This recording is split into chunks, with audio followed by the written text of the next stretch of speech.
को पीटा, बहन बेटियों के साथ बदतमीजियां की और पुलिस वहाँ साथ खड़ी थी, क्योंकि हरियाणा का जो मुख्यमंत्री है श्री भूपेंद्र सिंह, ये भी आर्य समाजी है। इन सब को इन्होंने भ्रमित किया, आचार्यों ने, जनता को भी मुख्यमंत्री को भी, कि आश्रम के अंदर बहुत बुरा कर्म होता है। सच्चाई नहीं बताई कि दयानंद के अज्ञान की खाल तार दी, उनको भ्रमित किया। और जिस कारण से पुलिस के समक्ष मुख्यमंत्री की सलाह से 3 दिन तक वो परेशानी पैदा की, हाहाकार आश्रम में मची रही। रोगियों को दवाई नहीं, बच्चों को दूध नहीं, क्योंकि बाहर से कोई भी सामग्री अंदर नहीं आने दी।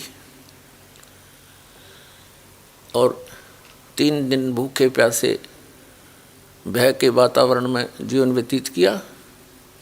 और 12 जुलाई 2006 को, सन 2006 को आक्रमण करवा दिया, चारों तरफ से घेर लिया आश्रम को।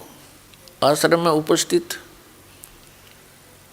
भक्तों ने उन बूढ़े बुजुर्ग, रोगी और नवजात शिशुओं की और लेडीज की, बहनों की रक्षा के लिए हवाई फायर किए।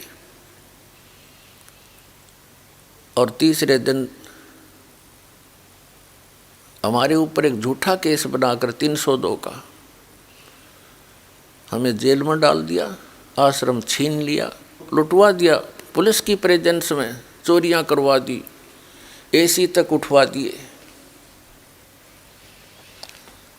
तो पुण्यात्माओं, इस सब जुल्म का कारण वो आचार्य हैं,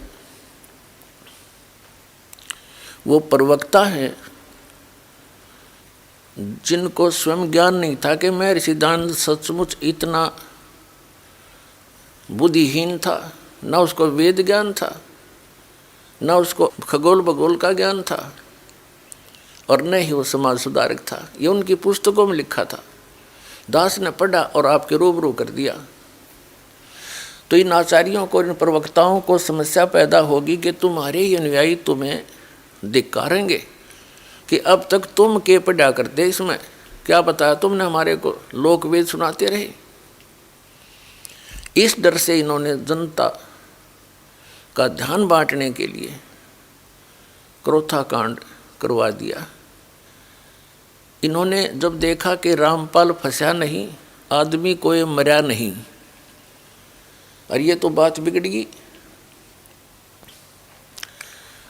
आश्रम का नाश करने के लिए, प्रचार बंद करवाने के लिए इन्होंने स्वयं ही एक व्यक्ति को मार डाला,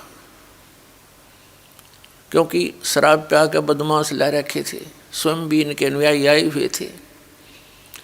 तो इन्होंने सुनियोजित तरीके से वो जुल्म कर दिया। उस मृतक के सब लक्षण प्रत्यक्ष करते हैं कि आश्रम से चली गोलियों से उसकी मृत्यु नहीं हुई। ये लैब, जो लेबोरेटरी होती है जहाँ से सरकार ने खुद जांच कराई है, उस लेबोरेटरी की रिपोर्ट में, FSL रिपोर्ट वो बताते हैं, उसको बोलते हैं, उसमें स्पष्ट किया गया है। हम आश्रम के अंदर बैठे थे, आश्रम से बाहर नहीं गए, हमारे ऊपर आक्रमण किया गया। SDM रोहतक अपने आदेश में लिखता है कि मैं भी वहाँ उपस्थित था, और उपस्थित पुलिस ने वहाँ पर जो प्रोटेक्शन में थी बहुत बचाव करने की चेष्टा की, लेकिन भीड़ उग्र थी, वो काबू नहीं आई। तब पुलिस ने मुझे राय दी कि इसको कब्जे में ले लिया जाए, आश्रम को खतरा है। और मैं भी सहमत था इस बात से, क्योंकि मैं वहीं पर था, SP DC भी वहीं पर थे। आश्रम कब्जे में ले लिया गया। फिर झूठा केस बनाया गया कि पंचायत आई थी रास्ता खुलवाने के लिए, रास्ता जाम वो खुद कर रहे थे। तो ऐसा जुल्म इन लोगों ने किया हमारे साथ। वो तो परमात्मा ही इनको सजा दे या इनाम दे, भगवान पर छोड़ते हैं। लेकिन हम अपने परमात्मा पर गर्व करते हैं कि उन्होंने ऐसे जुल्म किए फिर भी हम सुरक्षित, और आज ये ज्ञान शिखर में पहुंच गया। इन सब फिट्टे मुँह हो जाएंगे।